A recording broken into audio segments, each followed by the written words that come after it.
Throughout history, the nation of Israel has faced overwhelming odds. Outnumbered, outgunned, and surrounded by enemies. Yet, time after time, it has survived, even thrived. Coincidence or divine intervention? In today's video, we're diving into 7 incredible moments in Israel's military history that many believe were nothing short of miracles. Whether you believe in fate, faith, or just good fortune, you'll want to see this. Stay tuned to the end, where we reveal one modern-day miracle that shocked even the skeptics. In 1948, the modern state of Israel declared its independence, and within hours, 5 neighboring Arab nations, Egypt, Jordan, Syria, Lebanon, and Iraq, launched a coordinated military assault to crush the new state before it could gain a foothold. The odds were heavily stacked against Israel. They had no formal army, just a loosely organized group of militias, some hastily trained Holocaust survivors, and limited weapons that were smuggled in from abroad. The Arab nations had tanks, aircraft, and standing armies. On paper, the outcome seemed certain: Israel would be annihilated. But what unfolded was a stunning series of victories that defied logic. And many believe it was the first miraculous sign of divine protection over the newly born nation. One of the most remarkable aspects of this war was the sheer resilience and tactical brilliance shown by the fledgling Israeli forces. Despite their limited resources, they managed to organize and repulse invading armies on multiple fronts.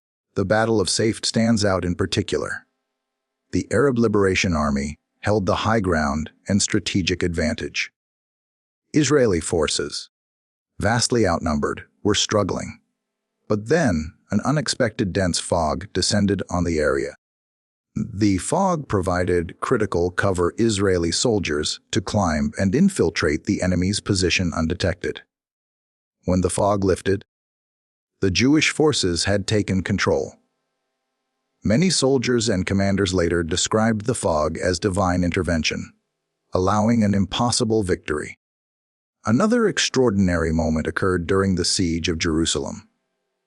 The city, home to hundreds of thousands of Jews, was under siege, and supplies were running dangerously low. The only access route, the Tel Aviv-Jerusalem road, had been cut off. Then came the construction of the Burma Road, a hidden bypass through the hills, carved by hand and under the cover of darkness. Military engineers, local volunteers, and even farmers helped build this makeshift road in record time. It was through this secret passage that food, water, and weapons were transported to the besieged city, helping it survive. The timing, coordination, and success of this effort are seen by many as nothing short of a miracle. There were also strange psychological events that favored Israel. In several encounters, Arab forces reportedly panicked and fled even when they had the upper hand. In some areas, rumors spread among Arab ranks that the Jews had massive reinforcements coming, or that supernatural forces were fighting with them. These rumors caused confusion and retreat. In other cases, Arab leaders were misinformed or acted with indecision, giving Israel precious time to regroup and attack. Internationally, the situation was delicate.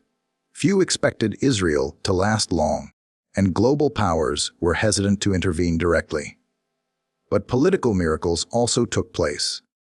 The Soviet Union, which had been largely unsympathetic to Jewish causes in the past, allowed arms shipments from Czechoslovakia to reach Israel. These weapons were vital in turning the tide of battle. They included rifles, machine guns, and aircraft, giving the Israelis an edge they desperately needed. The timing of these arms arrivals aligned perfectly with critical moments on the battlefield, again fueling the belief that unseen hands were guiding the outcome. Perhaps the most emotional and personal miracles were found in the stories of individual soldiers. Many survivors of the Holocaust had just arrived in Israel, barely healed from their trauma, only to be thrust into battle again. Their courage was unmatched. In several cases, small groups of these fighters held off entire platoons, sometimes with no more than a handful of weapons and sheer determination. Their survival and success defied explanation. By the end of the war, not only had Israel survived, it had gained more territory than originally allotted by the UN partition plan. Thousands of Jews who had been refugees now had a homeland, and the foundations of the Israeli Defense Forces were established. The victory was shocking to the world. Military analysts tried to make sense of it, but many admitted that strategy alone could not explain what had happened. For believers, the 1948 war was a divine declaration. The rebirth of Israel would not be erased. Against impossible odds, the nation endured, and some would say it was because the hand of God intervened. The Six-Day War in 1967 as one of the most astonishing military victories in modern history, and for many, it also stands as undeniable evidence of divine intervention. In the weeks leading up to the war, tensions escalated rapidly. Egypt's President Gamal Abdel Nasser expelled UN peacekeepers from the Sinai Peninsula, closed the Straits of Tiran to Israeli shipping, a move Israel considered an act of war, and amassed troops on Israel's border. Syria and Jordan also mobilized their forces. It was clear that a multi-front war was imminent. Israel, a small country surrounded by hostile nations with far larger armies, knew that it could not survive a prolonged conflict. The Israeli government made a fateful decision to launch a preemptive strike. On June 5, 1967, the Israeli Air Force executed Operation Focus, a surprise attack that targeted Egyptian airfields. Within hours, nearly the entire Egyptian Air Force was destroyed while still on the ground. This single maneuver shifted the entire balance of the war. Without air superiority, the Arab coalition was left vulnerable. Yet, what makes this operation so remarkable is not just the strategy, but the precision and timing. Israeli pilots flew low to avoid radar detection, hitting targets with minimal casualties. The fact that such a large-scale air assault was carried out with almost flawless execution remains a marvel. Military analysts still study Operation Focus as one of the most effective preemptive strikes in history. Beyond air superiority, the land campaigns were equally shocking in their speed and effectiveness.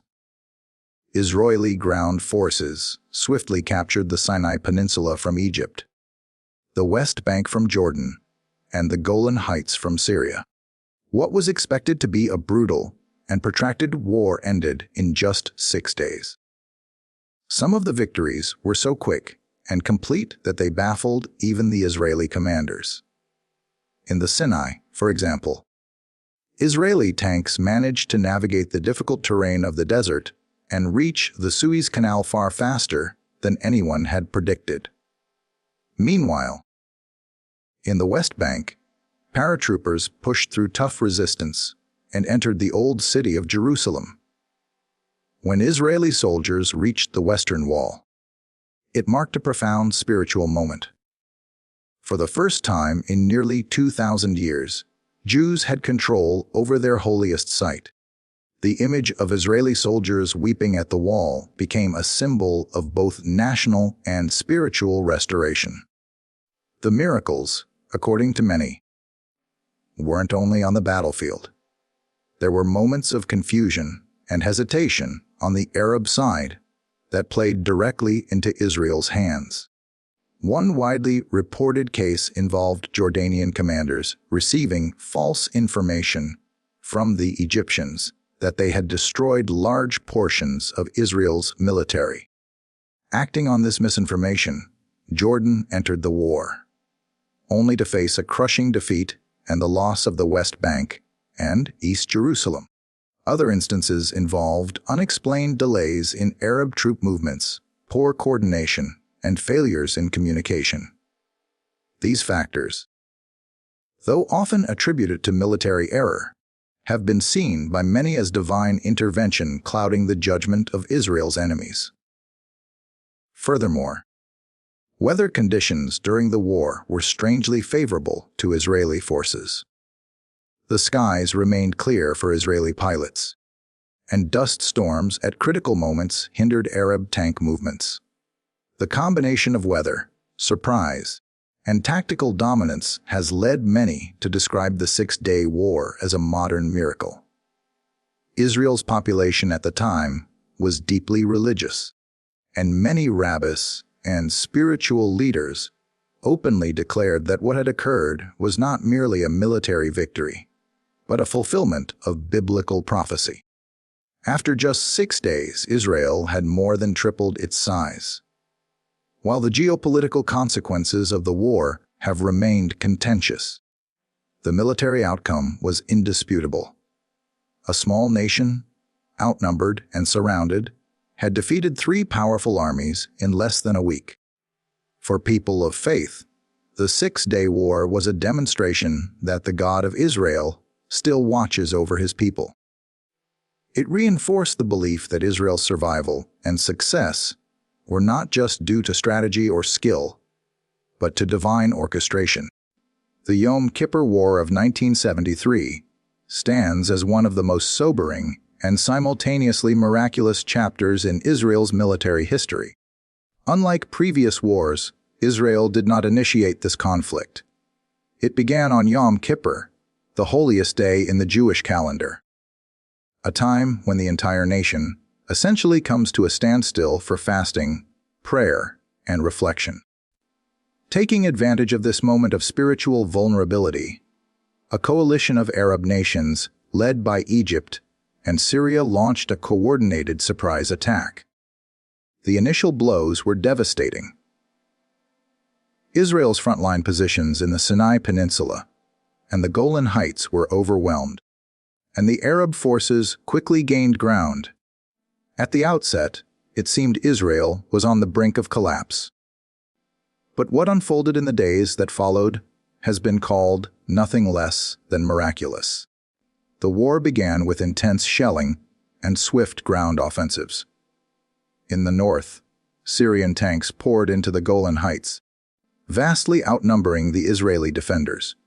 In the south, Egyptian forces crossed the Suez Canal and breached the Bar Lev line, a series of defensive fortifications thought to be impenetrable. The psychological and military shock was immense.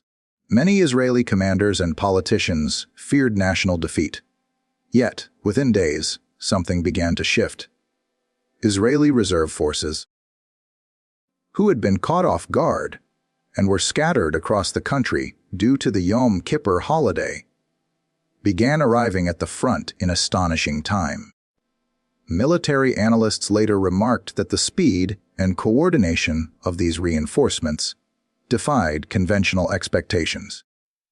Soldiers who had been fasting for over 24 hours dropped everything to join the battle, fighting with fierce determination. In the Golan Heights, a handful of Israeli tank crews held off a massive Syrian armored advance. They were outnumbered nearly 10-1. At a place now known as the Valley of Tears, these tank units fought around the clock, repelling wave after wave of Syrian attacks. Miraculously, their perseverance held the line until reinforcements arrived. Some Israeli tank commanders later described eerie moments during the battle where they felt guided or protected. Ammunition seemed to last longer than expected, and Syrian forces sometimes stopped advancing for no clear reason. In the Sinai, the situation was equally dire. Egyptian forces had successfully established a presence on the east bank of the Suez Canal and were pushing forward. Yet, under the leadership of commanders like Ariel Sharon, Israel launched a daring counteroffensive. Against all odds, Israeli troops crossed the Suez Canal into Egyptian territory, cutting off supply lines and encircling the Egyptian Third Army. This maneuver turned the tide of the war and forced Egypt into a ceasefire. Analysts have debated how such a reversal could happen in so short a time, especially given the surprise and strength of the initial Egyptian attack, the precision of the counterattack, the vulnerabilities suddenly exposed in Egyptian strategy, and the timing of the crossing all seemed almost too perfect. Another extraordinary moment was a reported incident where a large Syrian force halted just short of a completely undefended Israeli position. The reason remains unclear. No reinforcements had arrived yet, and if the Syrians had advanced only a few more kilometers, they could have entered the Galilee. Instead, they inexplicably stopped and then retreated. Israeli intelligence and military leaders have never fully explained this hesitation. Some survivors of the battle attributed it to fear, confusion, or even divine intervention. Despite the heavy losses and the initial chaos, Israel not only survived the Yom Kippur War, but emerged strategically stronger. The United States initiated an emergency airlift, Operation Nickel Grass, supplying Israel with crucial military aid. The logistical coordination of this operation was so swift and perfectly timed that some see it as part of the miracle. The war ended with a ceasefire brokered by the United Nations, and although the cost was high, Israel managed to regain lost territory and even gain leverage in future peace negotiations. The Yom Kippur War was a sobering reminder that Israel's existence remains perpetually under threat. Yet it also reinforced the idea that despite overwhelming odds, defeat is never certain. For many Israelis and Jews around the world, the war was proof that survival and resilience are part of a divine plan.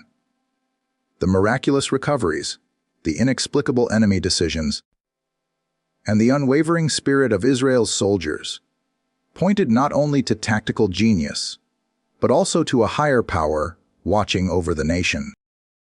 In the modern era, Israel's conflicts have evolved from large-scale conventional wars to asymmetric warfare, particularly with non-state actors like Hamas in Gaza. One of the most notable periods in this ongoing conflict was Operation Protective Edge in 2014, during which Israel faced thousands of rocket attacks aimed at civilian centers. Despite the intensity of the bombardment and the sheer number of missiles fired, Israel experienced a remarkably low casualty rate and minimal destruction, compared to what could have been expected. Many observers attributed this to technological advancements like the Iron Dome missile defense system, but numerous accounts from soldiers, civilians, and even enemy combatants suggested that something beyond technology may have been at work, something miraculous. The Iron Dome system was hailed as a game changer. It had the ability to intercept short-range rockets in mid-air before they could strike populated areas. The system was highly effective, with a success rate above 90%. However, there were several moments during the conflict when the system either failed to intercept a rocket or could not be deployed in time, and yet the rocket still missed its intended target. In one now famous incident, a Hamas-fired rocket was headed directly toward a densely populated area in Tel Aviv. The Iron Dome failed to intercept it, and panic set in as residents braced for impact. But just seconds before the rocket hit, a sudden and powerful gust of wind shifted its trajectory, sending it harmlessly into the sea. This event was widely reported, and even secular Israelis began referring to it as the finger of God. More astonishing were the reported statements from some of Israel's enemies. In an interview following the conflict, a Hamas commander is quoted as saying, "We do aim. but their God changes the paths of our rockets in mid-air. This statement echoed what many in Israel were already feeling, that divine protection was at play. Military experts were puzzled by how so many rockets failed to reach their targets or landed in open fields rather than cities. Statistically, given the number of rockets launched, over 4,500, there should have been far greater devastation. Yet time after time, either the Iron Dome intercepted the threat, or the rocket inexplicably veered off course. Civilian testimonies during this period also added to the belief in divine intervention. Residents of areas like Ashkelon, Beersheba, and Sderot told stories of narrowly avoided disasters. In one instance, a kindergarten was evacuated moments before a rocket destroyed the room the children had just left. In another, a rocket fell in a crowded marketplace but failed to detonate. The psychological impact of these near misses was significant. While the population lived in constant fear, many also felt a profound sense of being watched over and protected. In addition to the missile defenses and meteorological miracles, the conflict revealed another layer of divine timing. On several occasions, intelligence about planned attacks surfaced just in time for Israeli forces to act. Tunnel infiltrations from Gaza were discovered mere minutes before they were to be used for major assaults on border communities. Soldiers reported moments where they felt they had to look in a certain direction or search a particular area, only to discover enemy fighters or explosives. These instincts, unexplainable by training alone, led many to believe that a higher power was guiding their actions. Even within the IDF itself, there were reports of unusual occurrences. Commanders spoke of equipment that should have failed continuing to function, or of soldiers surviving explosions that by all logic should have been fatal. One soldier recounted surviving a close, range mortar strike because a piece of shrapnel was deflected by a small metal object he carried in his pocket. These personal miracles, though often overlooked in official reports, spread quickly among troops and civilians, reinforcing the belief that divine protection was real and active. While skeptics may argue that Israel's military preparedness and technological edge played the key roles in its limited casualties during Operation Protective Edge, the number of unlikely outcomes, unexplained shifts in rocket paths, and moments of perfect timing have led many to conclude that these events were not merely coincidental. For believers, these incidents are a modern extension of ancient biblical promises, that no weapon formed against Israel shall prosper, and that divine protection is not a relic of the past, but an ongoing reality. The 2014 conflict served not only as a test of military strength, but also as a reminder that even in the age of modern warfare, miracles still happen.